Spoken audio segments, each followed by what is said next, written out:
Bonjour à tous. Savez-vous qu'il est possible de faire des captures d'images ou bien de fonds de cartes géoréférencés dans le logiciel QGIS? Voici par exemple quelques cas. Ici c'est une capture d'une image Google que j'ai faite dans le logiciel QGIS version 2.18. Et voici une capture du même endroit. Cette fois-ci c'est une capture de l'image Bing. Et j'ai aussi fait une troisième capture, même endroit, mais là c'est plutôt le fond de carte Google Maps. Donc il est bien possible de faire des captures de fond de carte ou bien de fond d'image satellite dans ce logiciel. Et comme je disais tout à l'heure, ces captures sont géoréférencées. Par exemple, regardez, j'ai une couche des routes. Vous voyez que cette couche se superpose bien, même si à certains endroits la forme n'a pas exactement, les formes ne sont pas exactement les mêmes entre les deux sources, mais on voit bien que ça se superpose. Donc, ce qui prouve que ces captures d'images satellitaires ou bien de fond de carte sont bel et bien géoréférencées. Alors, il est question dans cette vidéo de vous montrer comment faire de telles captures.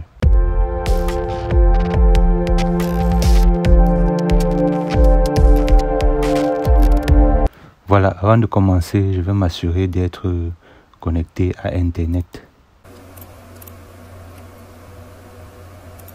Parce que pour pouvoir télécharger ces fonds d'images, il faut que j'accède à Internet et que je puisse déjà dans un premier temps charger les fonds d'images satellitaires. Donc, je vais utiliser cet onglet. Je vais utiliser le plugin OpenLayer. Ça va me permettre d'ajouter la carte, par exemple Bing. Je vais aussi ajouter la carte OpenStreetMap et je vais ajouter enfin la carte Google Satellite. Voilà les trois sources d'images et fonds de carte à partir desquels je vais faire les captures. Alors je vais zoomer sur une zone précise. Par exemple, je vais aller dans la ville de Yaoundé. Voilà, disons que je veux par exemple faire une capture de cette zone où il y a beaucoup d'habitations. Peut-être j'ai un travail à faire là. Je vais extraire par exemple les formes des bâtiments et des routes.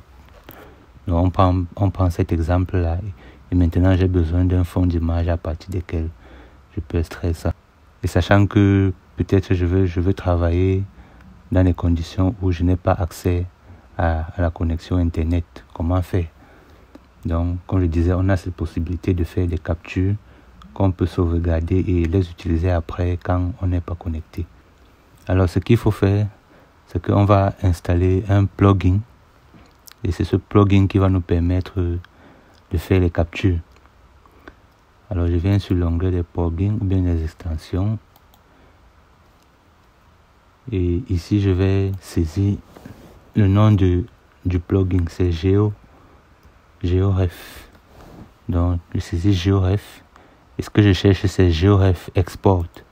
Donc c'est ça ce plugin là. Chez moi c'est déjà installé, mais vous n'aurez qu'à cliquer dessus et cliquer ici sur installer. Comme ça va installer le plugin. Et quand ça va installer, ça va apparaître ici. Voilà l'icône de ce plugin. Une fois que c'est installé, vous fermez. Et maintenant, on va choisir ce plugin. Ça ouvre cette fenêtre. Maintenant, on va passer au paramétrage. Bon, pour ce qui est du projet, du système de coordonnées du projet, le mieux c'est de laisser tel que par défaut.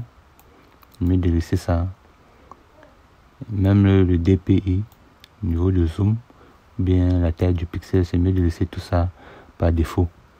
Maintenant, le format de l'image que nous allons exporter. Bon, moi je préfère les géotifs, mais si vous voulez, vous pouvez exporter en PDF, ça dépend de l'usage que vous allez en faire. Mais moi je choisis géotif. Maintenant, il est question d'indiquer le nom de sortie. Non, c'est pas dans le document, c'est ici dans le disque E. J'ai créé un de ces géoref. Et maintenant, je vais mettre le nom de mon image que je vais exporter. Donc, je vais l'appeler, puisque ça c'est le fond Google. Je vais l'appeler Google Export. Et j'enregistre. Je vais dire Add Result to Project. Comme ça importe directement le résultat ici. Maintenant, il ne me reste plus qu'à valider. OK. Bon. J'ai ce message d'erreur qui apparaît. Bon, mais peut-être chez d'autres personnes, ça ne va pas apparaître. Le plus important, c'est de savoir que la carte, en fait, la capture a été faite. Si vous voyez bien que ça a enregistré une capture dans le dossier GeoRef. Donc ça a quand même été fait, même si on a ce message.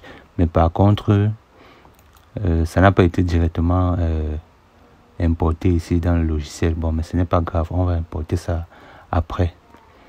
Maintenant, je vais faire la même chose sur l'image Bing.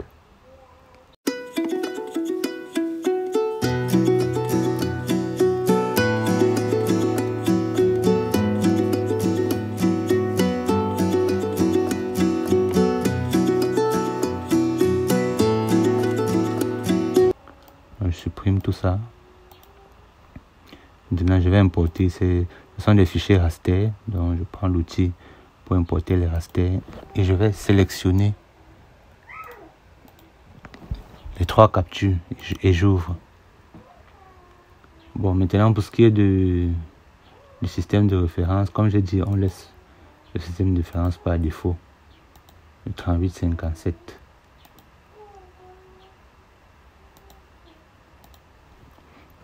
Et voilà nos captures. Google, OpenStreetMap, Bing.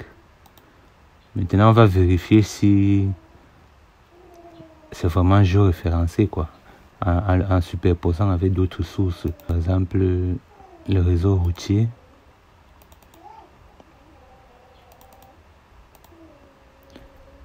Maintenant, ici, vous voyez que c'est vrai qu'il y a un petit décalage entre la source du réseau routier et de l'image, mais on voit bien que ça correspond. Donc l'image est bel et bien géoréférencée. C'est une image que j'ai prise dans la région du centre. On voit bien que c'est géoréférencé, c'est bien situé quelque part dans le Cameroun, et c'est plus précisément, puisque ça c'est les quartiers de Yaoundé, et que c'était dans la zone périphérique. On voit bien que c'est géoréférencé.